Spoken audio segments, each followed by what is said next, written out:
పొద్దున్నే 4 ప్లేట్ల రైస్ అయితే ఆర్డర్ వచ్చేసింది. ఫస్ట్ అయితే టిఫిన్ ప్యాక్ చేసి ఇచ్చేసిన కదా, ఇక ఇచ్చేసినాకనైతే వంట పని అయితే స్టార్ట్ చేసిన.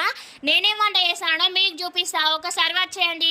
ఏం చూపెడతావు అక్క, రోజు పప్పే ఎత్తన్నావు, అదే వంకాయ వండుతాను అనుకుంటారా? ఇది పల్లెటూరు కదా ఫ్రెండ్స్, ఇక్కడ కూరగాయలు అయితే దొరకాయి, ఎక్కువ వంకాయలే ఉంటాయి. ఇక వంకాయలు, బెండకాయలు, అలచింతకాయలు అవే దొరుకుతాయండి. అందుకని చెప్పేసి అయితే ఇక ఈ రోజు అయితే చక్కగా పప్పు కడిగి పెట్టేసిన. ఇక చింతచారంలో పోసి ఉల్లిగడ్డలు వేసి మంచిగా మరగబెట్టిన. ఇక ఈ పప్పు చూస్తానైతే నాకు చిన్నప్పుడు మా పిన్నే గుర్తుకొస్తుంది. ఎప్పటికీ మా పిన్ అయితే ఎక్కువ ఇదే పప్పు చేసేది. ఇక ఇక్కడనైతే వంట పని అయితే స్టార్ట్ చేసిన. చూడండి, అటు పప్పు అయితే పోపు పెట్టేస్తాను, ఇటు వంకాయ కూడా పోపు పెట్టేసి వంకాయలు వేసిన, పప్పు కూడా చక్కగా మసిలింది. ఇదైతే పోపు పెట్టేసిన. ఈరోజు పప్పు టేస్ట్ మాత్రం మస్తు వచ్చింది. ఇక మా చిన్నతల్లి అయితే అస్సలు అన్నం తిన్నది, కానీ ఇక పప్పు పోసుకొని అయితే మంచిగా తిన్నది, కడుపు నిండా. నాకైతే ఫుల్ హ్యాపీగా మా తల్లి అన్నం తింటానైతే. ఇక ఇక్కడనైతే వంట పని అయిపోయింది. వాళ్ళకి డబ్బాలలో ప్యాక్ చేసి ఇచ్చేసిన. కానీ ఈ వీడియోలో ఎంత అయితే సరిపోతలేదు, నెక్స్ట్ వీడియోలో ఇవి పెడతా. నాకైతే కొంచెం అమౌంట్ వచ్చింది, ఆ అమౌంట్ గురించి కూడా నెక్స్ట్ వీడియోలో అయితే చెప్తా.